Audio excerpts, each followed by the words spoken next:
Hello बच्चों, चलिए हम इस प्रश्न को देखते हैं। एक नियत कोणीय वेग ओमेगा से एक समान चुंबकीय क्षेत्र में घूमती हुई कुंडली में प्रेरित विद्युत वाहक बल का समय के साथ परिवर्तन दिखाने के लिए एक ग्राफ का निर्माण कीजिए या एक ग्राफ खींचिए। तो चलिए बच्चों, हम सर्वप्रथम इस प्रश्न की मुख्य अवधारणा पर चर्चा करते हैं।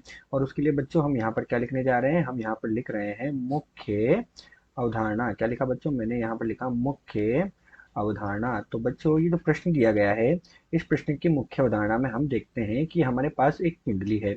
और जब एक कुंडली को मैं क्या कर रहा हूँ बच्चों, कुंडली का निर्माण कर रहा हूँ, तो बच्चों मेरे पास क्या हुआ, ये एक कुंडली हो गई। ठीक है बच्चों, ये कुंडली है। इस कुंडली का स्व प्रेरकत्व क्या है, एल है।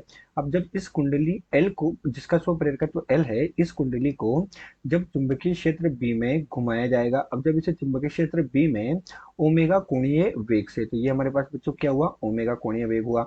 तो जब कुंडली को चुंबकीय क्षेत्र में ओमेगा कोणीय वेग से घुमाया जाएगा, तो कुंडली से बद्ध जो चुंबकीय फ्लक्स है उसके मान में परिवर्तन होगा, अर्थात फाई के मान में परिवर्तन होगा, जिससे वहां पर क्या होगा बच्चों, प्रेरित विद्युत वाहक बल ई उत्पन्न होगा।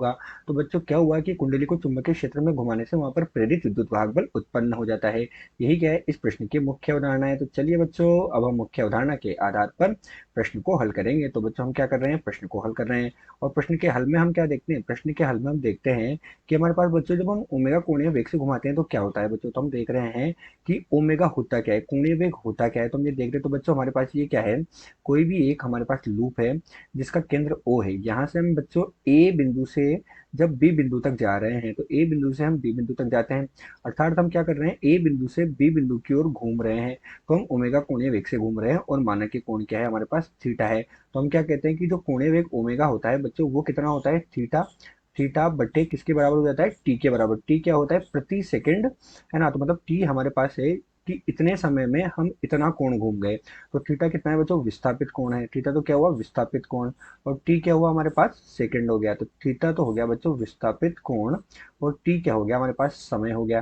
ठीक है बच्चों, अब प्रश्न में हमसे क्या कहा गया, प्रश्न में हमसे कहा गया कि जो कोणीय वेग है ये क्या है, नियत है। कोणीय वेग नियत है, इसका मतलब क्या है, हम बिंदु ए से बी तक गए, ओमेगा कोणीय वेग से घूमे। अगर हम क्या करेंगे, ए से फिर अपन सी तक भी चले जाएं, तो सी तक भी गए, बी से सी तक जाएंगे, तो उसमें भी क्या होगा, कोणीय वेग नियत होगा। अर्थात दिए गए प्रश्न में क्या कहा गया कि एक सेकंड में विस्थापित जो कोण होता है वही क्या होता है बच्चों, हमारे पास एक सेकंड में विस्थापित कोण ही हमारे पास कोणीय वेग होता है। साथ ही प्रश्न में कहा गया कि चुंबकीय क्षेत्र बी भी क्या है, नियत है। तो कोणीय वेग और चुंबकीय क्षेत्र दोनों को यहाँ पर हमें नियत कहा गया है। अब हमसे क्या कहा गया कि ये दोनों नियत है, और क्या कहा गया कि इनका प्रेरित विद्युत वाहक बल का समय के साथ ग्राफ दिखाइए। तो बच्चों हम जानते हैं जो प्रेरित विद्युत वाहक बल ई होता है वो किसके बराबर होता है, E zero sine omega T के बराबर होता है, जहाँ ओमेगा कोणीय वेग है। और ई जीरो जो होता है, ये जो हमारे पास है प्रेरित विद्युत वाहक बल, इसका शिखर मान होता है। क्या होता है बच्चों, इसका शिखर मान होता है। शिखर मान या उच्चतम मान हम इसे बोल सकते हैं। तो ये होता है। और टी यहाँ पर क्या होता है बच्चों, टी आवर्तकाल होता है। तो टी हमारे पास क्या हो गया बच्चों, आवर्तकाल हो गया। तो हमसे क्या कहा गया कि प्रेरित विद्युत वाहक बल का ग्राफ बनाइए। तो इसका जो वक्र खींचना है तो हमारे पास क्या है, साइन के, साइन जो है इसके मतलब इसके सूत्र में क्या आ रहा है बच्चों, हमारे पास साइन आ रहा है।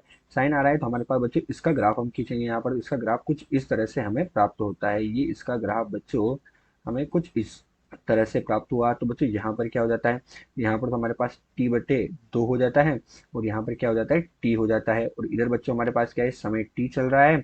किस किस के मध्य ग्राफ पूछा, प्रेरित विद्युत वाहक बल और समय के मध्य इधर प्रेरित विद्युत वाहक बल होता है। बच्चों यहाँ बीच में हमारे पास क्या होगा, टी बटे चार होगा, मतलब इसका एक बटे चार भाग। और यहाँ पर कितना होगा बच्चों, तीन टी बटे चार हमारे पास होगा। और ये हमारे पास क्या होगा, इसका केंद्र ओ होगा। तो अतः बच्चों दिया गया जो प्रश्न है, इस दिए गए प्रश्न में प्रेरित वाहक बल तथा टी के मध्य ग्राफ इस प्रकार से प्राप्त हुआ। आशा करते हैं आपको प्रश्न समझ आया होगा। धन्यवाद।